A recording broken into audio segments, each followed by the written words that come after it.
Através dos tempos, o mundo foi contemplado com místicos que contribuíram de modo duradouro com a visão espiritual do mundo. Mas assim como os ensinamentos deste livro não podem ser compreendidos pelas massas, essas tampouco tiveram a sabedoria de prestar atenção nesses místicos e em seus ensinamentos. Nenhum ensinamento espiritual, aliás, pode ser compreendido, acreditado ou aceito por uma mente não iluminada, que se aferre àquilo que pode ver, ouvir, apalpar, cheirar ou saborear. A mente não iluminada não pode compreender a presença espiritual ou o não poder, pois antes que possa compreender a sabedoria espiritual, as faculdades da alma devem ser abertas e o discernimento espiritual elevado ou acordado. Todos os seres humanos estão adormecidos na crença em poderes mentais ou materiais, adormecidos para a realidade do ser espiritual, para a presença e o poder místicos e transcendentais a quem o homem chama Deus.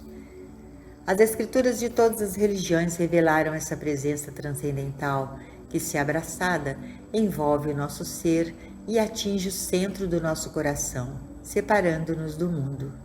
Então os germes que fazem o mundo deitar com gripes ou infecções não se aproximam de nossa morada, e mesmo que o façam momentaneamente, são rapidamente removidos. Alcoolismo, drogas, delinquência juvenil não estragam a paz e serenidade da nossa casa, e mesmo que nos atinjam, são rapidamente repelidos, pois aprendemos a nos esconder no lugar secreto do Altíssimo e vivemos em atmosfera de amor e não de ódio, injustiça ou desigualdade. Disso advém que toda cura espiritual resulta de alguém sentar-se quieto, no silêncio, esperando pacificamente. E então o Espírito vem pela consciência desse alguém, a voz troveja no silêncio e o coração se derrete. Tornamo-nos aquilo que aprendemos sobre ser nada, sobre ficar quieto e deixar que a luz haja em nós, com e por nosso intermédio, e nessa exata proporção. Algum dia, quando o mundo chegar a resolver os seus problemas pela meditação e não pelas armas, pela espada, o Espírito iluminará todas as situações e não será mais necessário usar facas ou pistolas. Deus não compartilha sua glória com os outros, por isso não tentemos ser espiritualmente poderosos, e sim espiritualmente humildes, deixando que a graça de Deus cumpra suas funções por nosso intermédio. Deus se manifesta pela consciência individual, que se tornará a nossa consciência quando tivermos aprendido a ficar quietos o bastante para ouvir o trovejar do silêncio. Falar ou ler palavras de verdade não representa, todavia, a consciência transcendental, mas quando essa consciência é obtida pelo ser humano, este torna-se o instrumento pelo qual aquela age. O homem nascido de mulher é mortal, um ser humano quase completamente separado de Deus, e não sob seus cuidados e graça. Uma vez atingida a consciência transcendental, o ser humano torna-se um Cristo e depois disso não pode mais ser afastado dele. Aquele é um com ele e é ele. Em muitos ensinamentos da Igreja Ortodoxa, Jesus é apresentado como separado do Cristo, no sentido de ser Cristo consciente separadamente de qualquer outro indivíduo, como se o seu nascimento tivesse sido apenas humano. Por outro lado, a mente psíquica tenta separar Cristo de Jesus, como se fossem dois. Jesus, porém, é o Cristo. Os dois são inseparáveis e indivisíveis, de tal modo que é bastante frequente esquecer que Jesus é Jesus e que é usualmente mencionado como Cristo. O mesmo também é verdade para todo e qualquer indivíduo que tenha atingido a união com Deus. A única diferença está no grau. Isso torna uma pessoa que tenha alcançado a consciência de um Jesus capaz de afirmar: eu e o Pai somos um. Tu vês a mim, tu vês o Pai que me enviou.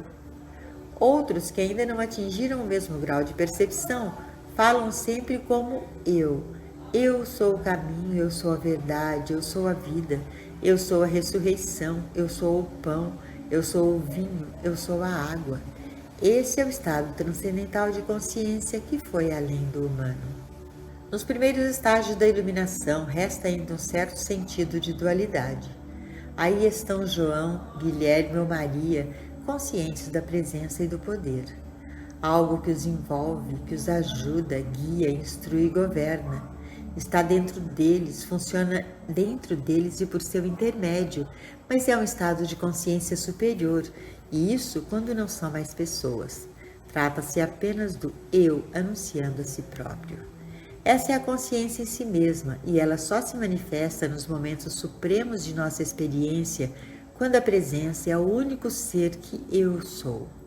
Foi isso que Moisés disse quando transcendeu seu estado humano. Eu sou o que sou. E foi o que Jesus disse quando assim se expressou. Eu sou o pão da vida, eu sou a vida eterna, eu sou a ressurreição.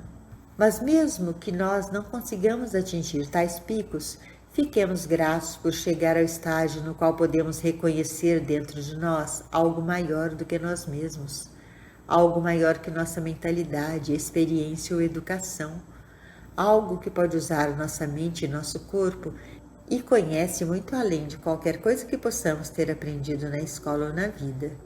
Esse é o intuito, percebermos que, como pessoas, somos uma nulidade. Só nos tornamos alguma coisa quando somos transcendidos e eclipsados pela presença interior. Tal consciência, quando atingida, é um milagre em ação. Por isso, a única coisa a fazer é chegar lá. Quando temos essa luz, não é de maravilhar que tenhamos saúde, suprimento, amizade ou abrigo.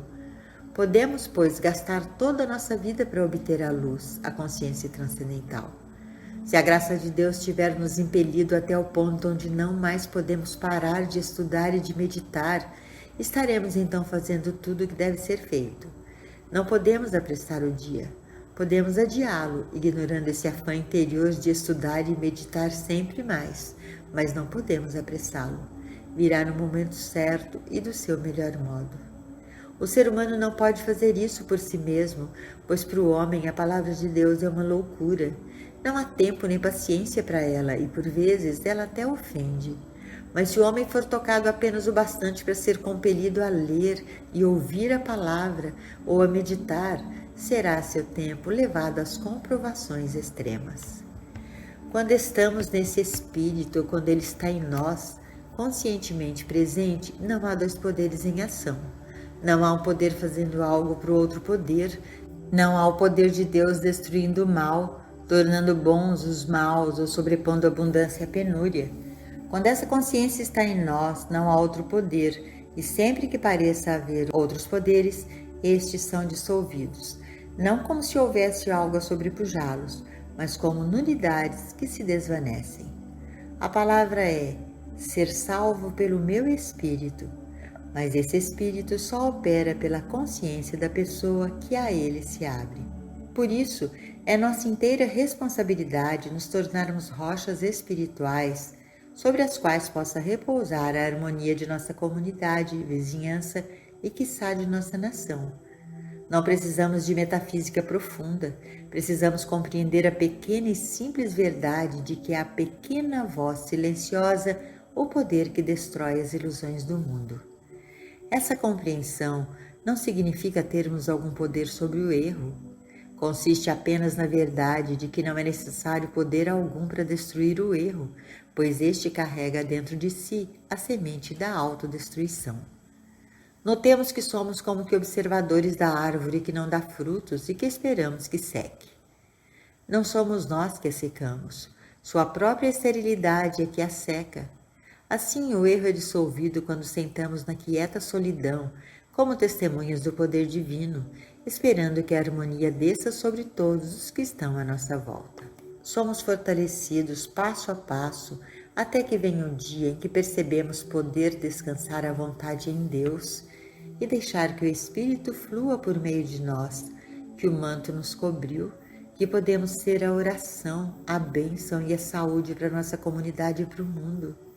Tornamo-nos a luz do mundo à medida que nos elevamos ao estado de consciência que não combate os erros do mundo, mas que nos torna completamente silenciosos, deixando que o Espírito de Deus desfaça e dissolva os quadros que os sentidos pintaram.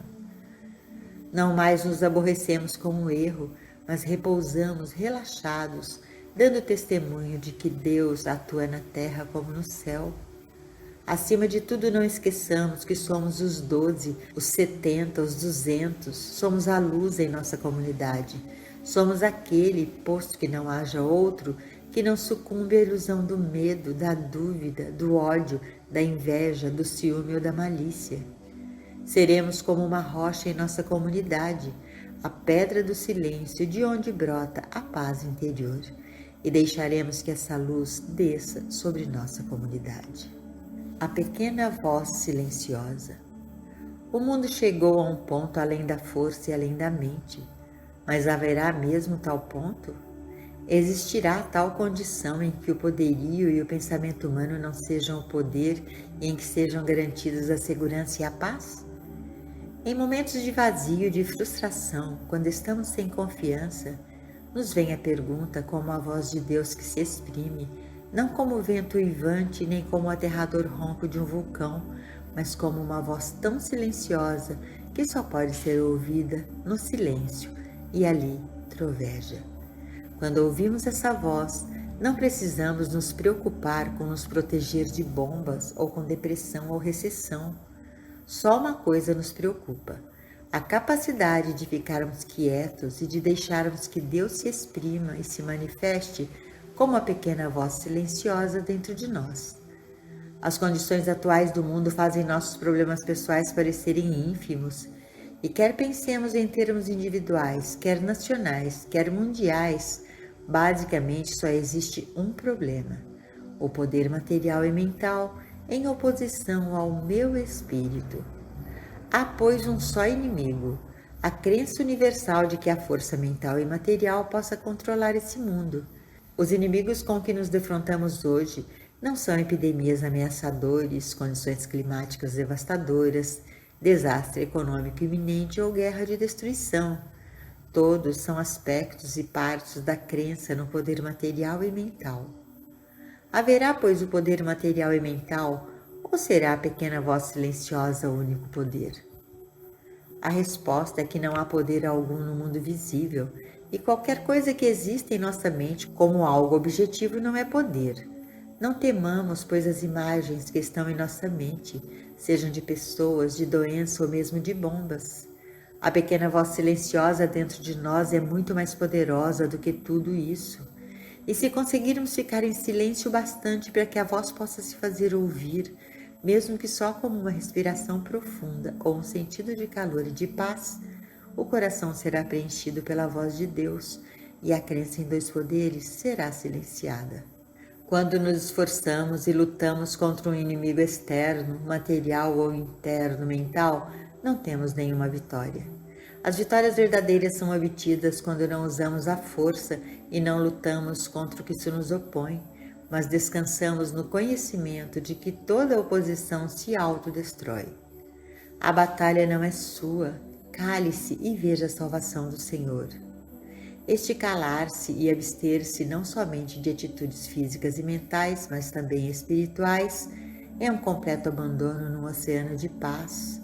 Eu não sei como isso se processa, e nem vocês poderão sabê-lo, mas nós podemos e queremos testemunhar a fruição desse silêncio e quietude, pois é no silêncio que acontece o milagre. O inimigo destrói a si mesmo e desaparece de nossa vida, evapora, dissolve-se, quer se trate de uma febre, quer de uma pessoa, quer de uma nação. Não precisamos nos esforçar e lutar contra, apenas precisamos ficar quietos. Estamos em consonância com o poder que não é poder, alcançamos a vitória sem usar a força. Nem mesmo usamos a força espiritual, embora nosso silêncio permita que a força espiritual se sirva de nós. Nós nos abstemos do poder dentro do silêncio que troveja. Eu sou Deus. Assim, fique calado e quieto para que eu possa estar com você até o fim do mundo. Repouse, abandone-se, fique em silêncio. Quando em repouso, quando nos tornamos silenciosos e permitimos que o Espírito nos invada a mente e o corpo, algo maior que nós mesmos emana de nós e prepara nossos caminhos. A inimizade e a oposição se dissolvem e dentro de nós mesmos nos maravilhamos com um trabalho poderoso. No silêncio completo, sem tentativas de usar Deus, a verdade ou o poder contra ou a favor de quem quer que seja, ocorre algo dentro de nós que dissolve os problemas da vida e a transforma em um caminho de regozijo e plenitude.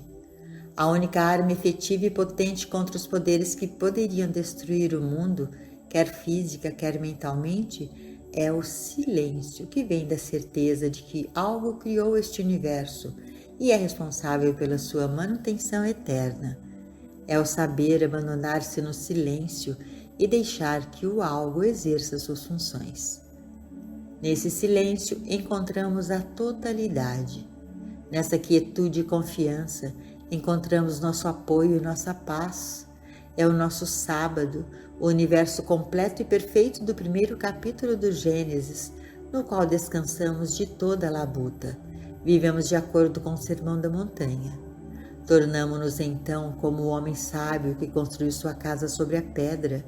Veio a chuva, a enchente, o vento soprou de rijo contra ela, e ela não caiu, pois foi fundada sobre a rocha.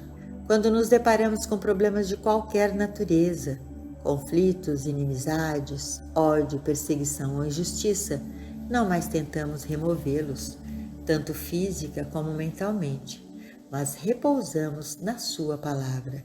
Desligamo-nos de qualquer poder e Deus faz o milagre. O retumbar do trovão do profundo silêncio da minha paz ecoa e cresce até eventualmente rebentar qualquer barreira. O poderoso fragor do silêncio cresce em volume até que seu trovejar afaste os véus da ilusão e Deus seja revelado em toda a sua majestade, a sua glória e paz.